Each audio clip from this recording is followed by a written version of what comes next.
You're watching Swipe. Coming up on this week's show, we go drone racing and find out if the sport is ready for an official league of its own. I meet the charity providing tech to every children's hospice across the British Isles. And one man's mission to make this your transport of choice. Hello and welcome to Swipe. This week we took a trip from here at Sky News HQ to an air show in Brighton to find out how racing with quadcopters, cameras and video goggles is taking off. Here's Angela. This could become part of a new official sports league. FPV racing, a term borrowed from the world of video games, meaning first-person view, sees competitors flying their drones around courses against each other. With the cash prizes getting bigger, more people are now trying to make a full-time career out of it. At the moment, it's just a hobby. I'd love to see it go professional, and I think that's the way it's going to go in very, very soon. Maybe even by the end of the year, I would have thought people are going to start getting offers from big companies that see this as a way of advertising for themselves, but just as a way to make the sport better for everybody, more enjoyment, bigger events, more elaborate courses. So yeah, I reckon it's going to go professional very soon. Moving at speeds of up to 80 miles an hour, pilots wear goggles to steer their vehicles based on a live video feed from a camera on the drone's nose.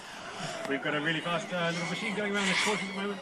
Events put all the action up on big screens to give the audience a clearer view of the fast-moving vehicles, which can be hard to keep track of from the sidelines. The audience can also see everything from the perspective of the drone with a pair of these antenna-equipped goggles. Now, these also let you switch between the different video feeds of the pilots, so you can see everything that they see as they race their quadcopters around the course, and it's supposed to make the whole experience more immersive.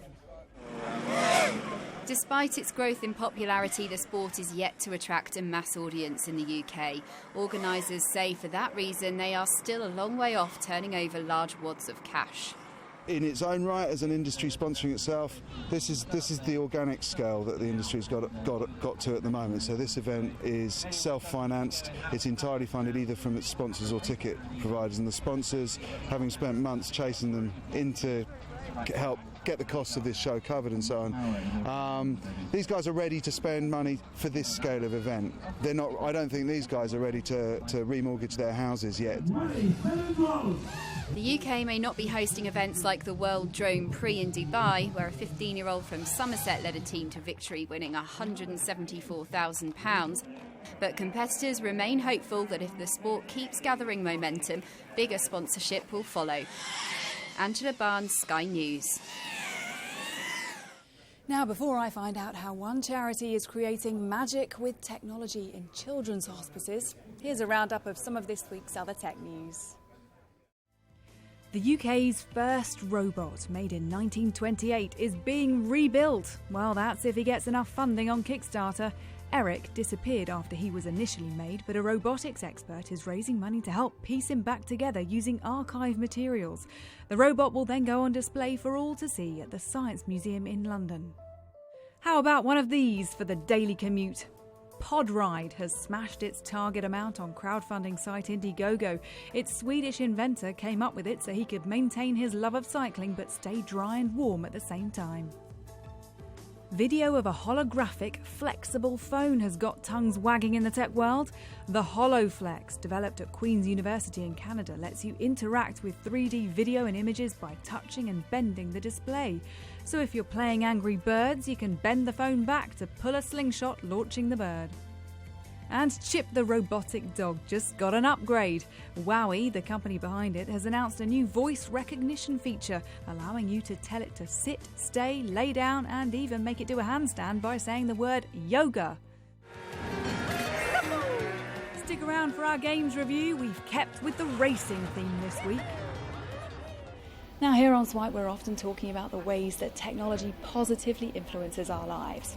Sometimes we might even take it for granted a little bit. I've been to visit a children's hospice in Middlesex, where one small charity is making a big impact with some special technology. Lifelites is a unique charity, and our aim is to enhance the lives of children with disabilities and terminal illnesses in hospices. Hello, Manpreet, how are you? In every hospice across the British Isles, What we're trying to do for the children is to give them technologies which are going to make a difference to them. We're giving them things that whatever their abilities, they're going to be able to use.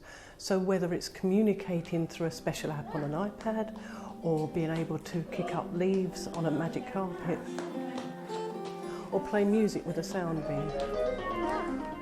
On the teddy bear. She very much likes any kind of technology, but particularly stuff that she gets an immediate response from. If it's something that she gets frustrated with, that's not great because Sophie's oxygen levels drop quite considerably when she's stressed, when she's upset. So anything that's accessible and easy to use is brilliant for her. That's it. We have a good understanding of what tech is coming to market, and we keep a keen eye on the consumer tech to see what can be modified and adapted, so we can use an eye tracker to enable someone to use their eyes to interact with it. We can use touchscreen, or we can use motion control with someone actually interacting on the floor.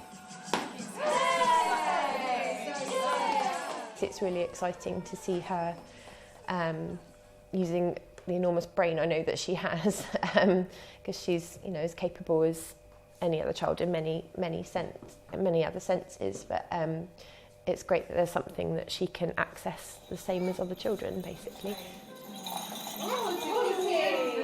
When we actually get to the hospice, after having raised all this money, done all the research, bought the best technologies to them, and then to see a young person be able to draw a picture on a screen with their eyes for the first time, or to watch them use an iPad and talk to their parents, tell them that they love them, maybe for the first time, that is absolutely magical for us. And to see the parents' faces as well, and the care staff, that is just the best job in the world, I think.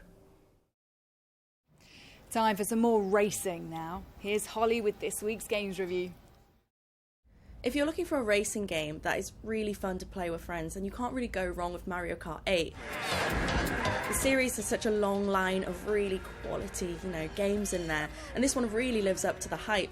It's a beautiful, coloured game, it looks fantastic, the music is absolutely gorgeous, especially with the older tracks. If you're familiar with them, hearing that music kind of orchestrated is really, really gorgeous. So it's very easy to pick up, it's very easy to play, but there is the added addition of 200cc, which makes everything very quick. So if you are familiar with the game, then there is an added bonus to it.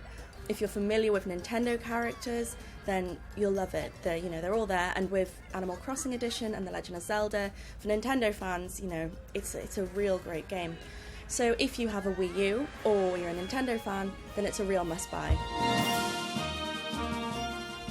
Forza Motorsport 6 is a racing game for people who really love cars. If you're into anything with four wheels and petrol and diesel, then you'll love this game. There's a huge amount of cars in it. It looks incredible. If you have a high-spec PC and you play this game, it's a real wow moment. It's something to really show off. There's a lot they've added to it. It's a real improvement on the last in the series. So there's the added mechanics of there's weather, which also makes things a bit more interesting when you're on a track. There's also a really interesting mechanic of being able to rewind time. So if you're trying to hone your technique, being able to rewind by just a couple of seconds and really nail that corner really helps. So it looks gorgeous, there's lots of cars, there's lots of tracks. If you're really into racing games, it's a great addition for any collection. Trackmania Turbo is very easy to learn, but very difficult to master, and because of that, it's a really great arcade racing game. It's all about shaving seconds off your time, getting those medals, and really, honing your skills to a real point and understanding the tracks. The tracks themselves are like roller coasters. You're flying hundreds of feet, you're going up walls. It's really fun, it's really exciting. There's also the added addition of being able to make your own tracks, to edit tracks, which actually works quite well on a gamepad. Sometimes they're a bit fiddly, but actually it works really well. And it's, it's really fun, especially when, it involves flying about the place. So if you're really interested in kind of going over and quickly getting your skills to a point and really kind of getting into these incredible tracks, then Trackmania Turbo is definitely something that you will spend a lot of time on.